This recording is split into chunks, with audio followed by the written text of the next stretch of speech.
Okay, let's unpack this. We're diving into some listener source material today concerning an online fashion place called Lonovo Toronto. Hmm. And, on the surface, it's gorgeous. Really slick-looking site, selling trendy women's stuff tops, swimwear, shoes. It looks very high-end. Right. And our mission here is basically to cut through that shiny exterior. We need to figure out, and quickly, if this is, maybe a legit new luxury site or if it's just another scam store dressed up nicely. We're basing this just on the red flags that are highlighted in the source material you sent over. Absolutely. We're going straight to the core issues because, well, sources point out something crucial. Scammers nowadays invest a lot in making their sites look totally convincing. Like spending 10 grand on a professional web template. That doesn't guarantee anything anymore.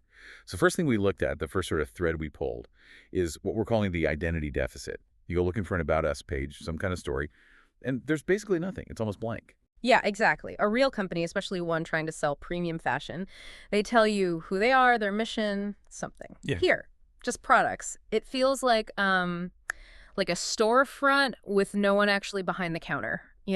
Like a retail vehicle with no driver's license, yeah. And what's interesting is why that void exists. It's almost like identity arbitrage. If they don't give you a backstory or founders you can check, they kind of operate without that legal accountability.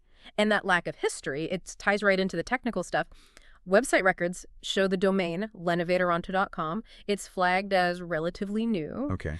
And that newness, well, it's often a hallmark of these pop-up scam sites. It immediately makes you question if they're built to last, if they'll even be there next month. Accountability is zero. Built to look real, but definitely not built to last. Okay. But let's talk about maybe the biggest lure here, the price versus proof problem. Mm-hmm. I mean, for anyone browsing, the prices must jump out, right?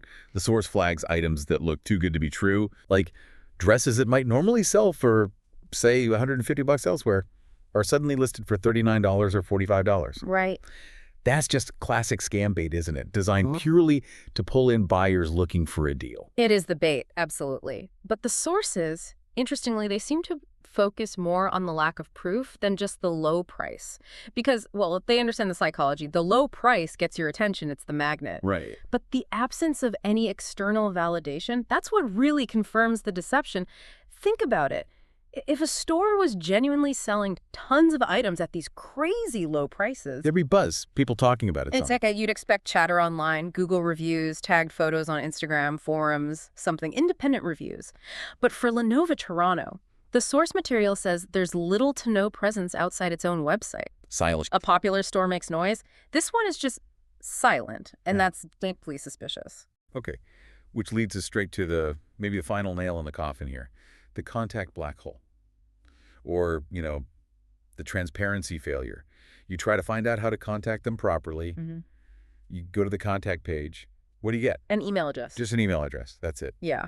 And reliable stores, especially ones trying to look professional or even luxury, they build trust by being transparent. They usually give you a physical address, even if it's just HQ, or a phone number someone actually answers. Right, something verifiable. But here, nothing. And that makes you ask, why make it so hard for a customer to sort out a problem like a return outside of an email they could just ignore or delete? It suggests they're not planning on sticking around to deal with issues. Sell quick, disappear quick. Precisely. It points towards an intention, maybe not just to sell, but to exit fast. So pulling this all together for you, the listener, what's the takeaway? Well, based on the missing company details, those really questionable prices clearly designed to lure you in, and the complete lack of outside customer feedback or reviews, the sources strongly advise assuming this could be a deceptive setup. It's just safer, the recommendation. Avoid buying anything until this brand proves it has real, verifiable credibility somewhere else online. Okay, so here's the final thought for you to chew on then. We've established that a slick, professional-looking website, that's just not a reliable sign of legitimacy anymore. The game has changed. So the real takeaway isn't just this specific site might be bad. It's that our trust needs to shift away from just how good a site looks and towards external, verifiable proof.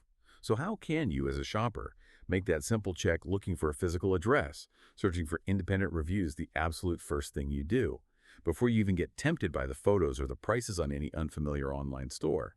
That shift in focus, looking for outside proof first, that really is the new rule of the road online.